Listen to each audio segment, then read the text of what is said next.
Hello and welcome to the Europe Conversation. I'm Stefan Grobe. In the European Commission, she's in charge of promoting equality and inclusion and upholding minorities' rights, women's rights, LGBTQ rights, and she's working on a new anti-racism strategy.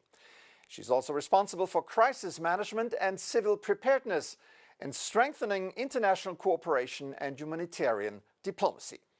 Now, if that is not a crucial portfolio, I don't know what is. So I'm excited to be joined by EU Commissioner Hadja Lahbib.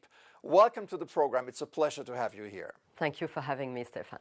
So let me start by asking you about the situation in the Middle East. You have expressed hope that work on a two-state solution can begin soon, and it shouldn't be a mere slogan. Now, today, are you more hopeful or less hopeful about this? It's clear that the ceasefire has opened a window of hope. We all saw the hostages back in Israel embracing their beloved one. But we also saw as well millions of Palestinians going back and in a sea of rubble, without home, without nothing, by the way. And so the urgency is now to alleviate the suffering, to recover, and to provide humanitarian aid. And that's exactly what we are doing. This is the second phase of the humanitarian agreement. The Israeli authorities agreed to let 600 trucks per day to enter into Gaza, but we are not there yet. And so we asked the Israeli authorities to keep their promises. The winter is coming. The situation is dramatic with population which is starving, children and women to the breach of the famine. There is a famine, and we want to avoid this famine to spread. What can you do as European Union, as European Commission, as EU to accelerate that process? To put the pressure. And you know that we proposed as a Commission to lift partially the association agreement. This is a tool that we have. It's a leverage. And that's why we decided the previous Foreign Affairs Council to let this tool on the table to say, look, the Israelis the government is our first partner. We are their first trade partners, and we are the first global humanitarian donor of the Palestinian authorities. So with this balanced approach, we need also to be sure that all rules, all principles are respected. And you certainly heard about the Article 2 of the Association Agreement, who ask our partner to respect human rights. Mm-hmm. Now, you have been very critical towards Israel already when you were Belgian foreign minister. I'm not critical. I'm balanced and just. Okay, but you advocated a stronger European stance. On the other side, Benjamin Netanyahu has said on this program that Europe has become irrelevant and that some European countries' positions amounts to supporting Hamas. How do we go from here? How can we improve relations with Israel? You know, I don't like to speak about improving our relation with Israel. It's about improving the humanitarian law, the international humanitarian law, and to remind that there are rules to be respected, conventions, Geneva Convention, that asks that every state that is occupying a territory to be sure that the population received basic help, aid. And we are there to provide this aid. We have tons of goods waiting at the border, at the Rafah crossing. And I repeat that part of the agreement is also the delivering of humanitarian aid. We want to see waves of trucks entering into Gaza. So we are in a sea of destruction. 90% of the buildings are completely destroyed. It gives you a glimpse of what is at stake. Let me go back to Netanyahu's remark that Europe is irrelevant. Did he have a point here? Where do you see Europe's footprint in the diplomacy, the ongoing diplomacy? We have been involved in the region as an honest broker for decades. For Israel, we are the first economic partners. For Palestinians, we are the first global donor, humanitarian donor, but also we are supporting the improvement, the reform of the governance of the Palestinian authorities. And it is in the interest of the Palestinians, but also in the interest of the Israelis to have a strong, robust governance, a Palestinian authority who is recognized, who is democratic, and we are helping them to reform. And we are ready to play our role, be it by UBAM, the EU border mission of assistance, by also training with the policemen, with UCOPS. We have a lot of programs, but we need good faith from both sides, and we are talking with all parties. And another thing is that, you know, within our European Union, we have a diversity of opinions, of histories as well. That is and very links. friendly description. That is, yes, this is a of the friendly situation. But also it shows that, you know, from us emerge a compromise, which is also the right balance between those who feel close to the Israeli government and the others. On this point, and you were just saying that Europe speaks to everybody. I think eventually it boils down to the question, will Hamas disarm and move the ceasefire agreement forward? Do you see this happening? I mean, the whole thing looks pretty fragile right now. But will they do that? And if they don't want to do that, can Europe put the pressure on Hamas? Hamas is not an interlocutor for us. It's a terrorist group. The plan is clear. We need to see Hamas disarmed and not being part of the two-state solution. We don't want the extremists on board, from both sides, I have to say. And it was also clear when we organized, I was then Minister of Foreign Affairs, the day after conference with the Arab countries, with the Saudi Arabia, and it was also on the table when France, with the EU, organized the conference that leads to the recognition of the Palestinian states from many member states within the EU.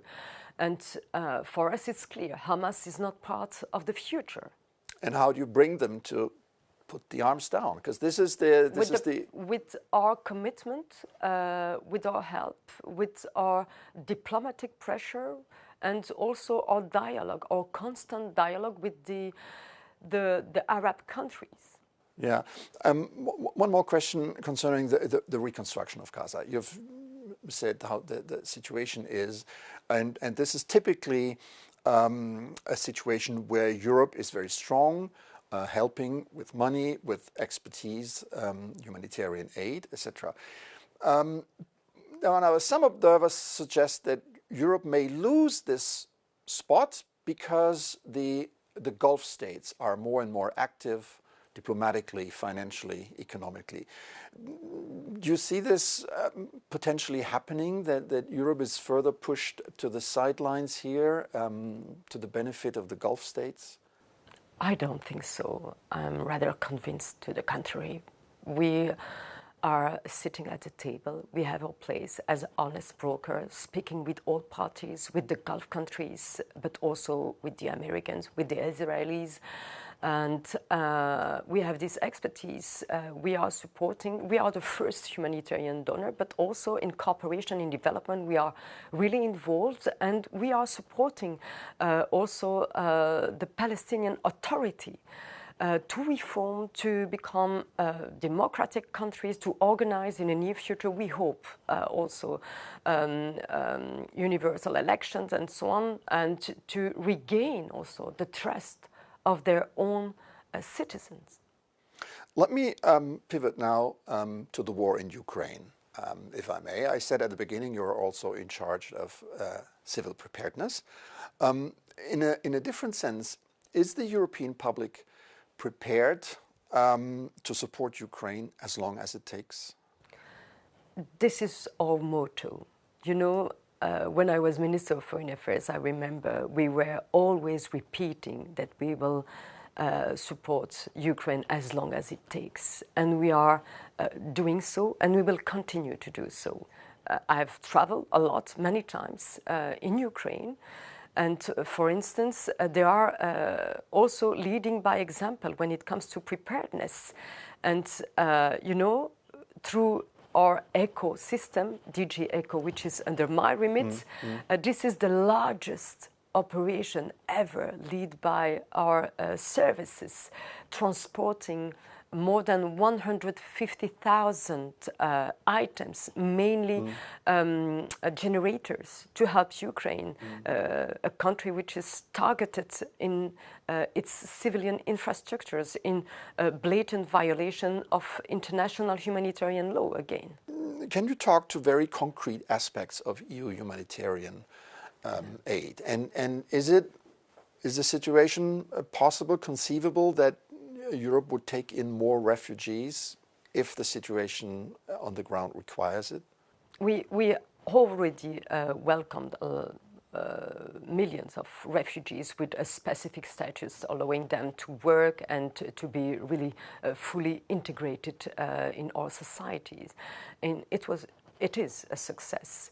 Now, when it comes to our concrete support, you know, when I was traveling there the last winter, I remember visiting schools, building in a shelter. You know, it's the only way to ensure education for Ukrainian children, but also protection of the elderly and the people with disabilities. As you mentioned, I'm also responsible for equality and to ensure that we are not leaving no one behind, and especially the most fragile in Ukraine. The last EU summit just signed off on the 19th sanctions package against Russia and continue to stand with Ukraine. At the same time, the question of frozen assets, the loan for Ukraine, has been kicked down the road into the next month.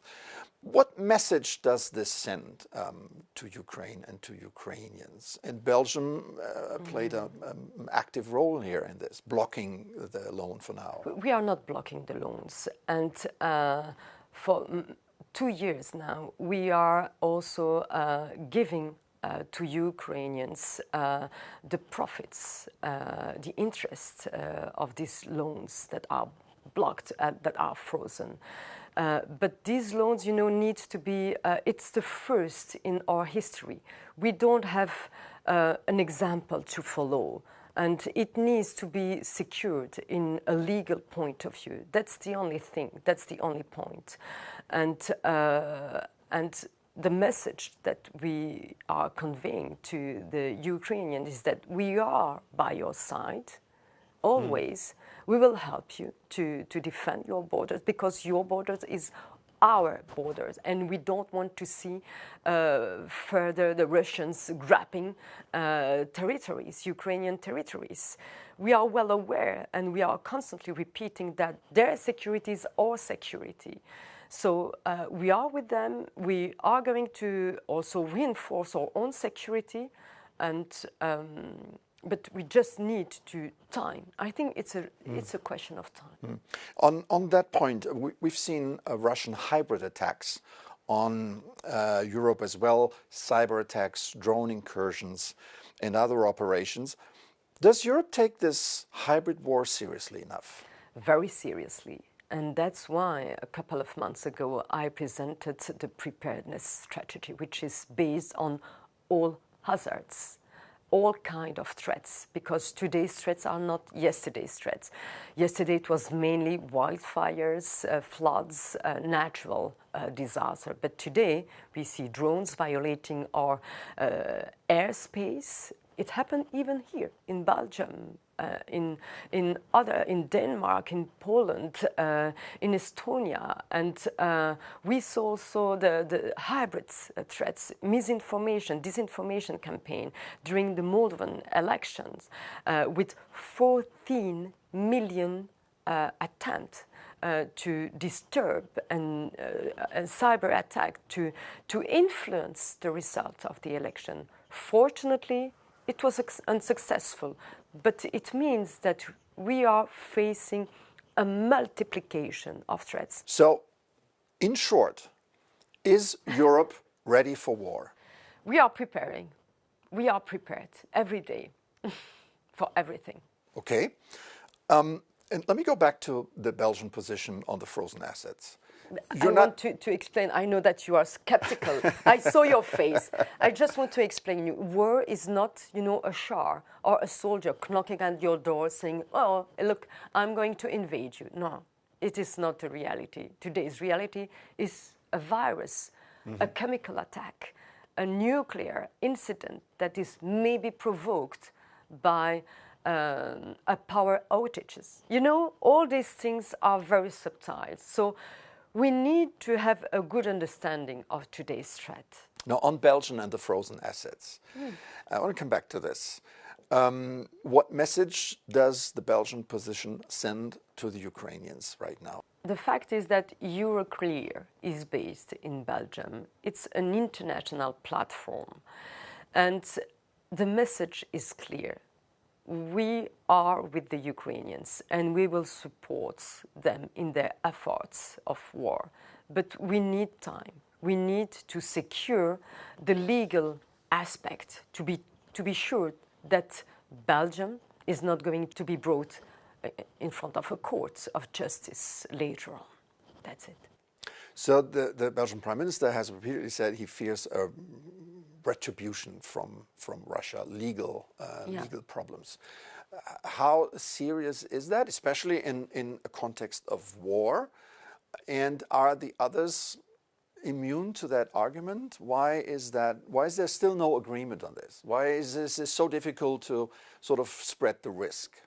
Because it is a first in our history that we are going to take the assets that are blocked following an invasion, a war, an unfair one.